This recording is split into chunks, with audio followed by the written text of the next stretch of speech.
आपको इस बारे में पता कब चला ऑफिशियली? वो नहीं बताऊंगा मैं। आपको मोहरा बनाकर भेजा गया जम्मू कश्मीर? कश्मीर पुलिस रिवोल्ट ना कर दे। दिल्ली थोड़ा डरी हुई थी उस वक्त कि लड़के कुछ नहीं मिलेगा, इनको कोई भ्रष्टाचार वगैरह से ज़्यादा वो नहीं है परहेज। राज्यपाल की फिर अहमियत क्या है? यस सर करने के लिए। आपने एक्सेप्ट क्यों किया इस पद को? साहब कौन नहीं एक्सेप्ट करेगा, आप नहीं करोगे। अब मुझे नहीं पता मैं क्या करता। गोपनीय एजेंडा चल रहा है कोई? ना सिखों को जानते ना जाटों को जानते। नहीं क्यों, मुझे कौन मुकदमा लड़ना था इनसे। नमस्कार, जनसत्ता में आज हमारे साथ हैं एक ऐसे व्यक्ति जो राजनीति में 65-66 से सक्रिय हैं और उन्होंने राजनीति में हर घाट का पानी पिया है और कई लोगों को कई बार पानी पिलाया भी है।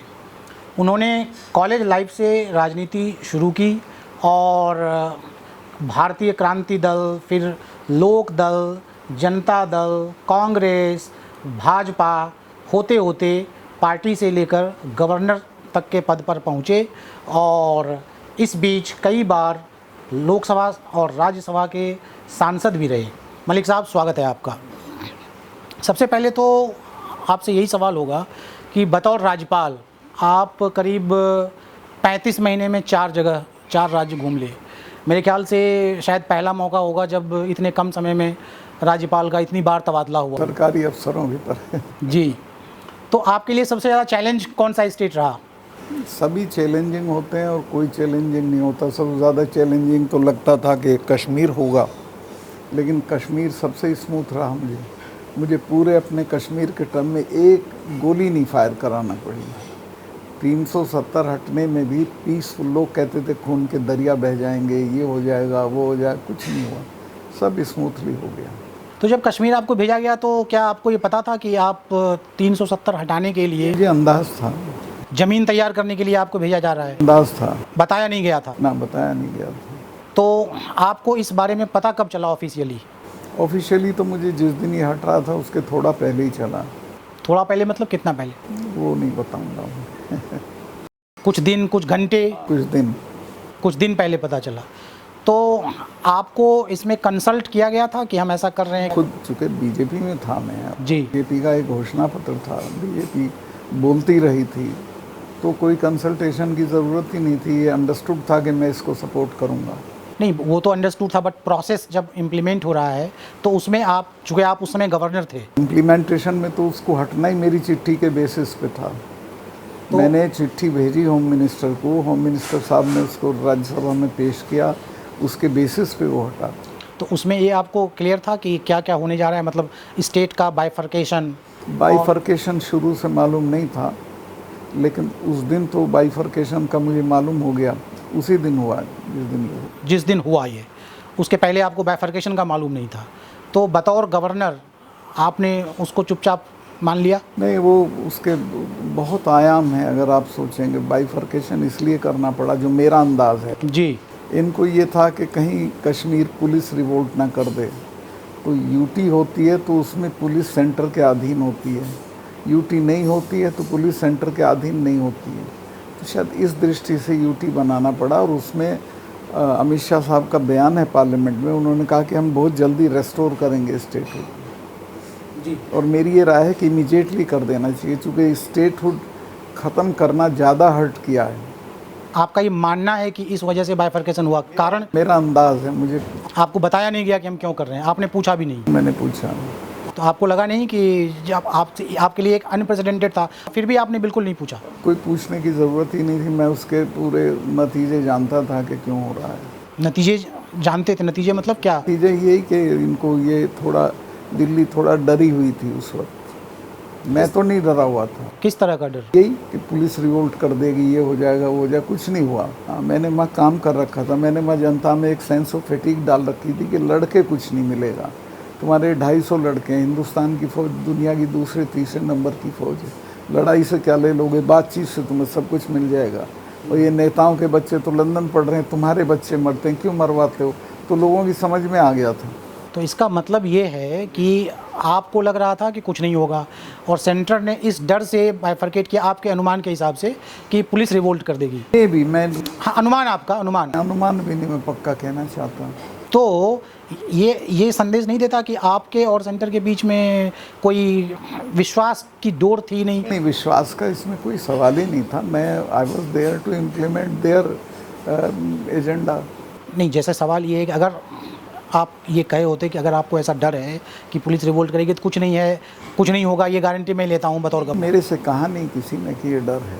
तो इस पर कोई चर्चा ही नहीं हुई, आपसे सीधा कहा गया, आपने उसको अप्रूव कर लिया। तो आपको इससे ऐसा लगता है कि आपको मोहरा बनाकर भेजा गया जम्मू कश्मीर? नहीं, मैं इसको कोई मोहरा नहीं मानती, क्योंकि कोई बहुत अनपॉपुलर काम नहीं था। देश में तो लोग इसको पसंद कर रहे थे, हेल कर रहे थे। तो फिर वहाँ से थोड़ी दिन बाद आपको हटा क्यों दिया गया? हटा इसलिए दिया गया कि वो स्टेट नहीं रही। और वहाँ से आपको दूसरी जगह भेजा गया, फिर तीसरी जगह भेजा गया। तो गोवा में भी बहुत कम 8-9 महीने आप रहे। गोवा में मैं चीफ मिनिस्टर के फंक्शनिंग से थोड़ा वो था दुखी, और मैंने इनको बताया भी, पर इनको कोई भ्रष्टाचार वगैरह से ज़्यादा वो नहीं है परहेज। किस तरह की फंक्शनिंग थी जो आपको अकर रही थी वहाँ? वो चीफ मिनिस्टर मैं वहाँ नहीं हूँ तो मुझे नहीं बोलना चाहिए। आपने उस समय तो बतौर गवर्नर बोला ऑन रिकॉर्ड? बता दिया था कि यहाँ भ्रष्टाचार है, छोटी छोटी चीज़ों में भ्रष्टाचार है और सरकार आपकी ठीक से नहीं चल रही है। तो ऑन रिकॉर्ड बताया था या वर्बली? ऑन रिकॉर्ड भी बताया। On record. फिर भी कोई उस पर एक्शन नहीं हुआ? कुछ एक्शन नहीं हुआ। उल्टा जो है एक्शन ये हुआ कि आपका तबाह तबादला हो गया मुझे, पर मुझे लगता है मेरे लिए अच्छा ही हुआ। मैं ऐसी स्टेट में चला गया जिसमें 12 ज़िले थे, गोवा में तो 2 ही ज़िले थे। राज्यपाल का जब आप कह रहे हैं कि आपने बताया और कुछ काम ही नहीं हुआ, तो राज्यपाल की फिर अहमियत क्या है? राज्यपाल की यही अहमियत है, वो टिटुलर हेड होता है यस सर करने के लिए। मैं तो इस राय का हूँ कि राज्यपाल का पद नहीं होना चाहिए, या हो तो उसकी नियुक्ति में जजों की तरह थोड़ा ये रहे कि वो बिल्कुल पार्टी की जेब में से ना निकला हो। तो ये जो आपकी राय बनी है राज्यपाल को लेके, ये राज्यपाल बनने से पहले भी ये राय थी? पहले भी थी मेरी ये। तो फिर आपने एक्सेप्ट क्यों किया इस पद को? साहब कौन नहीं एक्सेप्ट करेगा, आप नहीं करोगे तो फिर तो वो ड्यूअल हो गया ना, हम सोच कुछ रहे हैं और कर कुछ रहे हैं। नहीं, वो पूरा सिस्टम तो आपके लिए चेंज नहीं हो जाएगा, वो तो जब होगा होगा, लेकिन किसी दिन चेंज करना पड़ेगा। 21 नवंबर 2018 को आपने असेंबली डिसॉल्व किया था और 19 दिसंबर 2018 को प्रेसिडेंट रूल अनाउंस हुआ। तो सुप्रीम कोर्ट का भी एक फ़ैसला है, 40-42 साल पुराना फ़ैसला, कि कहा गया अगर ऑलरेडी असेंबली डिसॉल्व है तो पावर तो गवर्नर के हाथ में ही है। उसके बाद अगर आप लगाते हैं 356, तो इससे ये मैसेज जा रहा है कि आपकी कॉन्स्टिट्यूशनल मशीनरी फेल हो गई। तो वो मशीनरी आप ही के पास है और आप फेल हो गए और फिर आप ही को पावर भी मिल रही है। ये सब कहीं किसी ने, ये तो गए थे कोर्ट में 20 को लेके, कोई नहीं गया। जो एंगल आप बता रहे हैं वो कहीं किसी के जहन में नहीं था। बट 370 की जो अभी हियरिंग चल रही है उसमें ये एंगल रखा गया है कोर्ट में। कोर्ट ने तो कह दिया ना कि 370 हटाना ठीक हुआ। नहीं, अभी तो फैसला नहीं हुआ ना। हो गया, देखिए आप, अभी तो हियरिंग चली रही है उसकी। हो जाएगा। तो आप ये मान रहे हैं कि जो 1 महीने के बाद 356 लगाया तो वो एक तरह से वो जरूरी था, वो फंक्शनिंग के लिए ज़रूरी था सब। मणिपुर में जो आप स्थिति देख रहे हैं पिछले करीब 3-3.5 महीनों से, अगर वहाँ पर आप गवर्नर होते तो क्या करते? अब मुझे नहीं पता मैं क्या करता। मणिपुर को इन्होंने बहुत ख़राब किया, पर मैं वो सारे काम नहीं करता जो है गवर्नर से। वहाँ भी गवर्नर ठीक है, वो कुछ ऐसा नहीं कर रही है। मणिपुर और कश्मीर की अगर हम स्थिति की तुलना करें, जिस समय की 356 लगा, मणिपुर में केस फिट है 356 के लिए आज या नहीं है? नहीं, मणिपुर में तो सब चीज़ों के लिए केस फिट है। सबसे पहले वहाँ चीफ मिनिस्टर हटना चाहिए, गवर्नर रूल होना चाहिए। गवर्नर रूल होना चाहिए, बिल्कुल होना चाहिए, जो हालात हैं वहाँ। इलेक्शन के मद्देनज़र आपका क्या स्ट्रेटजी? अब आप इलेक्शन में मैं कोई चुनाव नहीं लड़ूंगा, किसी पार्टी में नहीं जाऊंगा, लेकिन मैं रूलिंग पार्टी का विरोध करूंगा। किस तरह से विरोध करें, उसके लिए क्या स्ट्रेटजी है? पब्लिक मीटिंग्स में जाऊंगा, जो मुझे बुलाएंगे, जो मुझे अच्छे कैंडिडेट्स लड़ेंगे उनकी मदद करूंगा। आप टेक्निकली बीजेपी में आज हैं? बिल्कुल नहीं। बीजेपी में आप नहीं हैं आज। आपका एम है कि हम रूलिंग पार्टी को हराएंगे, बीजेपी को हराएंगे। तो आप किस हद तक उनको डैमेज कर पाएंगे? मैं आश्वस्त हूँ कि वो ऑलरेडी डैमेज हो चुके हैं और ज़्यादा करने की ज़रूरत ही नहीं है। मैं तो मान के चलता हूँ कि ये नहीं आएंगे। इसकी वजह? इसकी वजह इनकी साख नहीं रही कुछ लोगों में। साख नहीं रही? भाई जब प्रधानमंत्री को जनता ये कहने लगी झूठ बोलता है तो क्या साख होती है। लेकिन अभी बहुमत तो आप नहीं कह सकते हैं कि बहुमत जनता कह रही है कि प्रधानमंत्री झूठ बोलते हैं। बहुमत कह रही है। बहुमत कह रही है आपके हिसाब से। अच्छा, आप राजस्थान में काफ़ी सक्रिय रहते हैं और आज से नहीं, काफ़ी पुराने समय से सक्रिय रह रहे हैं आप। बतौर जब गवर्नर भी आप राजस्थान जाते रहे थे, अभी भी आप राजस्थान में काफ़ी दौरे करते हैं। लेकिन एक बार आप जब राजस्थान जा रहे थे तो आपने कहा कि मैं किस एजेंडे पर जा रहा हूँ ये नहीं बताऊँगा। तो ऐसा क्या है जो राजस्थान में गोपनीय एजेंडा चल रहा है कोई? नहीं, कुछ नहीं, ना मैंने ऐसा कहा कभी। कौन कह रहा है?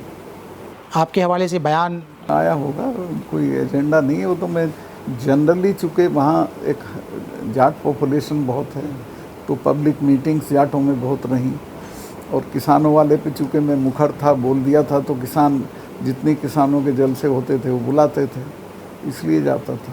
आज भी मैं ज़्यादातर वहाँ किसानों की मीटिंग से उन्हीं में जाता हूँ। मेघालय के बाद जो आपको कोई राज्य नहीं मिला बतौर गवर्नर, क्या उसका भी कारण यही था कि उस समय आप किसानों को लेकर काफ़ी मुखर हो गए थे? हाँ, वो तो या कोई और कारण? किसानों वाले पे तो मेरा इनसे ब्रेक हो गया था ऑलमोस्ट। क्या हुआ था उसमें?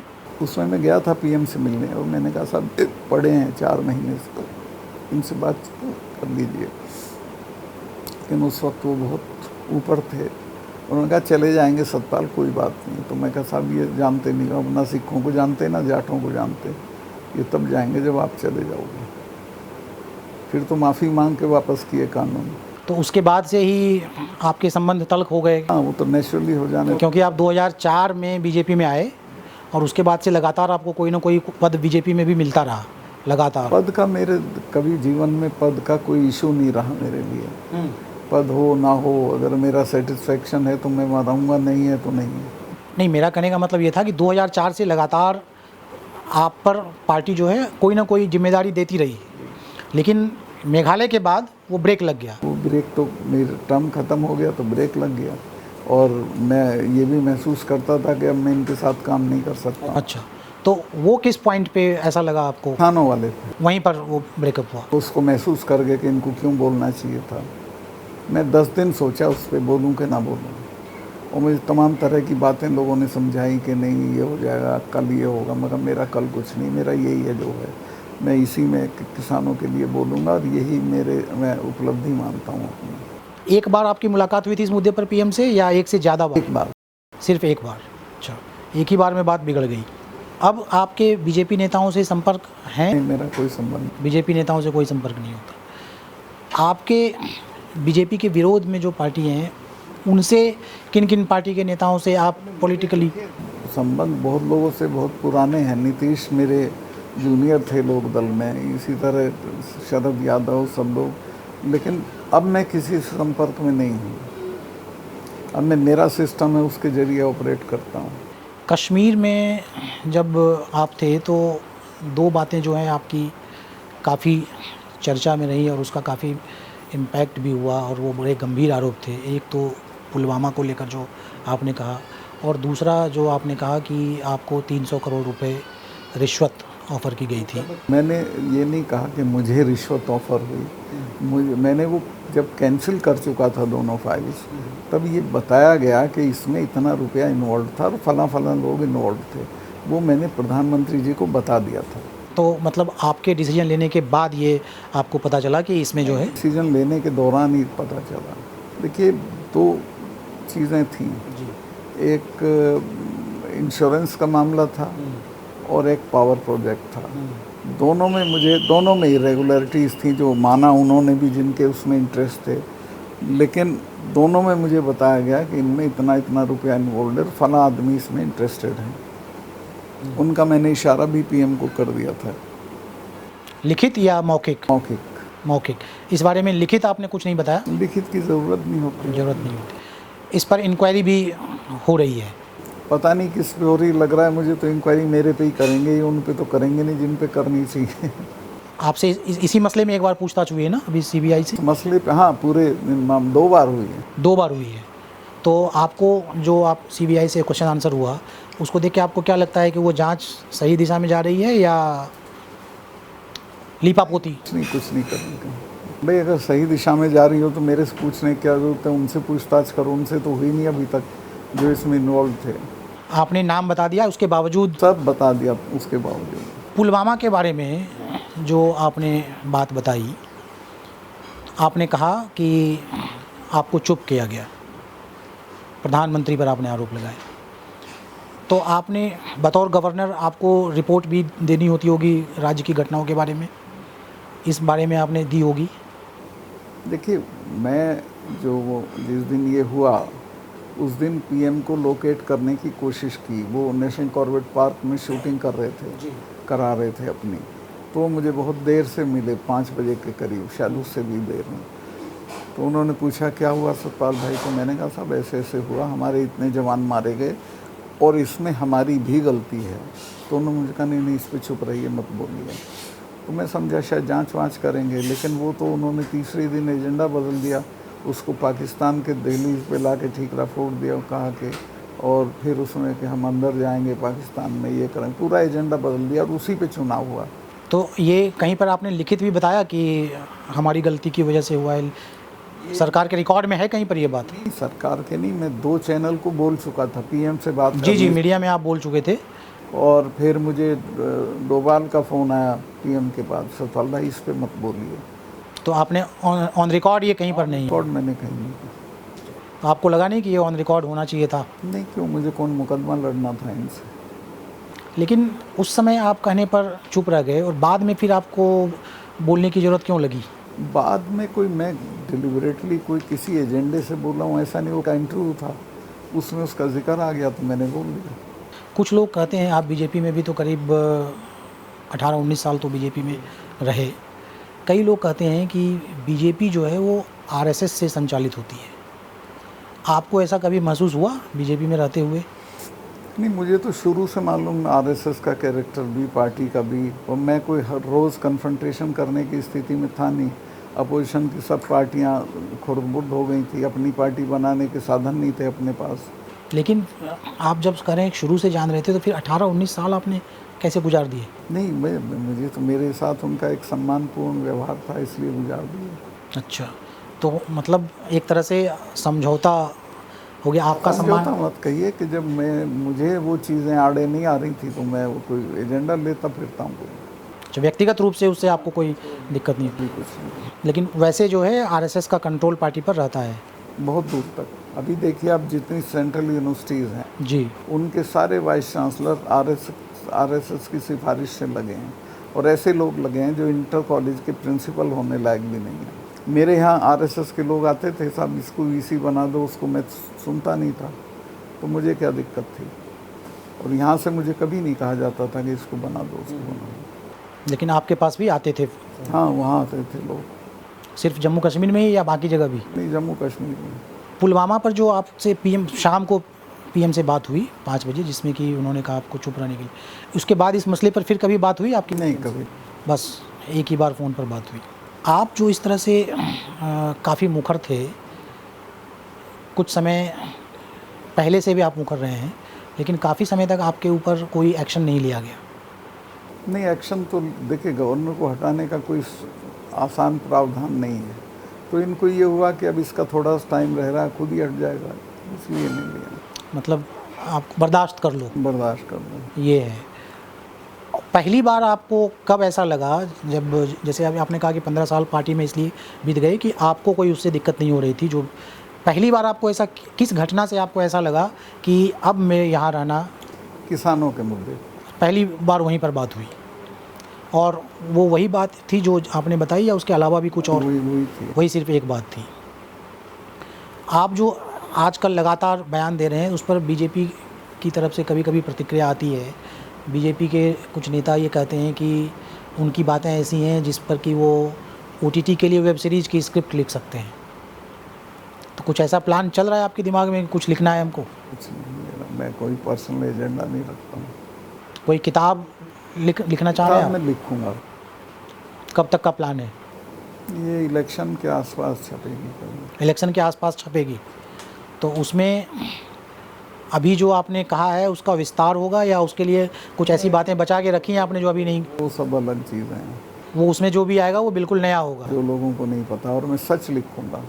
ऐसे जैसे आप जब शुरू में राजनीति में आए और उसके बाद फिर आप भारतीय क्रांति दल में आए, फिर लोक दल में आए, फिर जनता दल, जन मोर्चा बना के फिर जनता दल में भी आ गए, तो ऐसा क्या लगा आपको जो लगातार इसे विचारधारा आप लोहिया से इंस्पायर होके राजनीति में आए? विचारधारा मेरी कभी नहीं बदली। मैंने यहाँ रह के भी कभी जो बीजेपी आरएसएस का एजेंडा है मेरी किसी स्पीच में आप नहीं पाएंगे। ये चूँकि अपोजिशन की जो पार्टियाँ थी, ख़ास तौर से सोशलिस्ट मूल की, वो सब खुर्द-बुर्द हो गई थी। कोई अवेलेबल ही नहीं रही थी कि आप पॉलिटिक्स करें, और हमने इतना पैसा कमाया ही नहीं कि हम अपनी पार्टी चला सकते, तो कहीं ना कहीं रहना था। सब मजबूरी की स्थितियाँ थी। राजस्थान चुनाव में चूँकि वहाँ पर आप बहुत सक्रिय रहते हैं, तो आपका कोई आकलन अभी आपने बनाया है कि वहाँ पर क्या समीकरण बनने जा रहा है और उसमें